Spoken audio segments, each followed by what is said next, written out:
زندگی اللہ تعالیٰ نے آخرت کے لیے دی ہے. یوں کہتے ہیں کہ زندگی کیوں دی ہے؟ کہ زندگی آخرت کے لیے دی ہے. اس لیے ان لوگوں کو دھوکہ ہوگا کہ جو زندگی کو دنیا میں لگا دے. ان کو دھوکہ ہوگا، یعنی اس کا نقصان کھلے گا. دھوکہ اس کو کہتے ہیں کہ موقع نکلنے کے بعد پچھتاوا ہو، اس کو دھوکہ کہتے ہیں. مجھے دھوکہ ہو گیا، 50 کا نوٹ دینا تھا، میں نے اس کو 100 کا دے دیا. کیا ہو گیا؟ دھوکہ ہوا. ٹکٹ کٹانے کے لیے گئے تھے تو 50 کا ٹکٹ تھا، پھول میں 100 کا دے دیا. کہ کیا ہو گیا؟ دھوکہ ہو گیا. دھوکے کا کیا انجام ہے؟ یہ دھوکے کا انجام پچھتاوا ہمیشہ. ایک مرتبہ رسول صلی اللہ علیہ وسلم نے فرمایا کہ ہر مرنے والا پچھتائے گا. صحابہ نے عرض کیا یا رسول اللہ، ہر مرنے والا کیوں پچھتائے؟ ان میں اچھے بھی ہوں گے، فضائل والے بھی ہوں گے، کمال والے بھی ہوں گے، قصور والے بھی ہوں گے. پھر ہر ایک پچھتاوے کیوں؟ فرمایا کہ قصور والا تو پچھتاوے گا، کیونکہ اس کے قصور اس کے لیے مشکل بنیں گے. کمال والا اس لیے پچھتائے گا کہ وہ یہ سوچے گا کہ میں نے اور زیادہ کیوں نہیں کیا، یہاں تو بہت نفع مل رہا ہے، یہاں بہت نفع مل رہا ہے. ہاں، میرے عمل کا، میری محنت کا، مجھے محنت کا بھی ثواب ملتا ہے، نیت کا بھی ثواب ملتا ہے، عمل کا بھی ثواب ملتا ہے، پابندی کا بھی ثواب ملتا ہے، نماز کے انتظار کا بھی ثواب ملتا ہے. یہاں تو بہت ہے. جی ہاں، خیر کے راستے اسلام میں بہت ہیں. اسلام میں خیر کے راستے بہت، تو بہت راستے تھے اور کمائے نہیں، تو وہ تو پچھتائے گا. اور بہت کمانا چاہیے تھا، پھر نہیں کمایا تو اس کو اس راستے کا پچھتاوا ہوگا. تو فرمایا کہ ان کو اس لیے پچھتاوا ہوگا کہ میں نے اور کیوں نہیں کیا. یہاں تو بڑی آمدنی ہے. ہمارے ہاں نظام الدین میں قریب میں مسجد ہے، مسجد قریش. کبھی کبھی ہم وہاں نماز پڑھ لیتے. وہاں ایک خادم ہے، بزرگ کی اولاد ہے، اذان دیتا ہے بیچارہ سیدھا سادہ ہے. کبھی کبھی میں اس کو چائے پانی کے پیسے دے دیتا تھا، 20 روپے بچے. اس زمانے میں 20 کا نوٹ بھی گلابی رنگ کا تھا، 1000 کا بھی گلابی کا تھا. پھر تو 1000 کا نوٹ بند ہو گیا.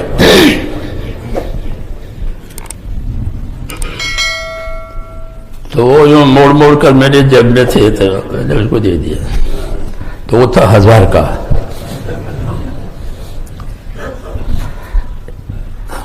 اگر میں نے دیکھا میرے پاس 1000 روپے تھے تو ہے نہیں، کہ ہاں کہ اس کو دے دیا، خادم کو دے دیا.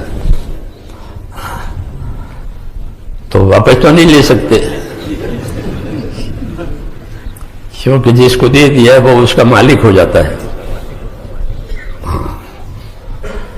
یہ مثال ہوتی ہے کہ جو طاقت تھی جب وہ غلط جگہ پر لگ گئی اور اس کی جگہ وہ تھی نہیں، اس کی جگہ دوسری تھی، تو آدمی کو پچھتاوا ہوگا. تو فرمایا کہ مرنے کے بعد ہر آدمی پچھتاوے گا. ایک بات. دوسری بات یہ ہے کہ زندگی ہماری جو ہے اللہ تعالیٰ نے آخرت بنانے کے لیے دی ہے، آخرت بگاڑنے کے لیے نہیں دی ہے. ہاں، کافر اپنی زندگی سے اپنی آخرت بگاڑتا ہے. جی ہاں، اس لیے اس کے لیے آخرت میں کوئی حصہ نہیں ہے سوائے آگ کے. ہاں، ذالک جزاء اعداء اللہ النار. یہ اللہ کے دشمنوں کا انجام اور نتیجہ ہے، وہ آگ ہے. جس پہلے دن سے وسرت مرا وسروں سے بس آگ ہی آگ، اڑنا بھی سونا سب وبال ہے یہ. اس لیے اس سے بچنے کے لیے ہم کو اللہ تعالیٰ نے یہ زندگی دی ہے، اور صرف زندگی نہیں دی ہے بلکہ زندگی میں ہم کو ایک تو سوچ سمجھ دی ہے، عقل دی ہے. عقل دی ہے. عقل کیوں دی ہے؟ چالاکی کرنے کے لیے. آج عقل سے چالاکیاں کی جاتی ہے، دوسروں کو دھوکہ دے کر اپنا نفع حاصل کیا جاتا ہے. تو عقل اس کے لیے نہیں دی ہے، بلکہ عقل کے دو فائدے ہیں.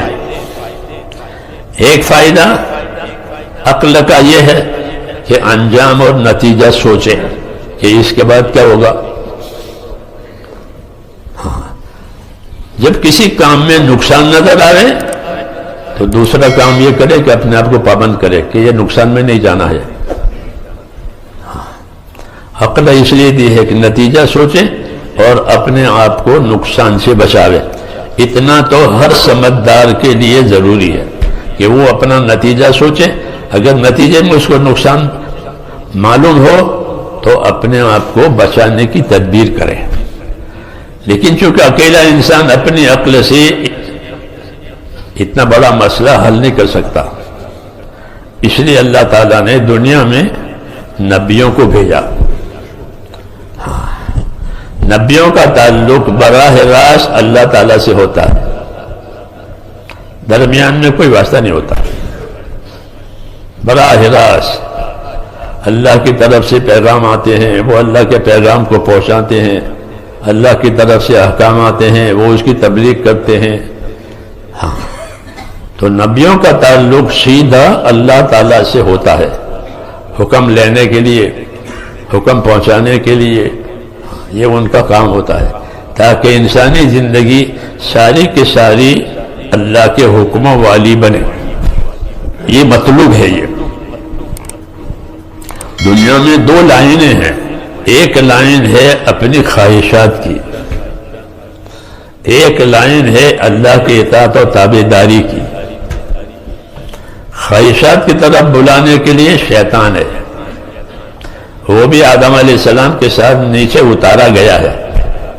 جیسے آدم علیہ السلام کو حکم ہوا کہ نیچے چلے جاؤ، اس کو بھی نیچے نکال دیا.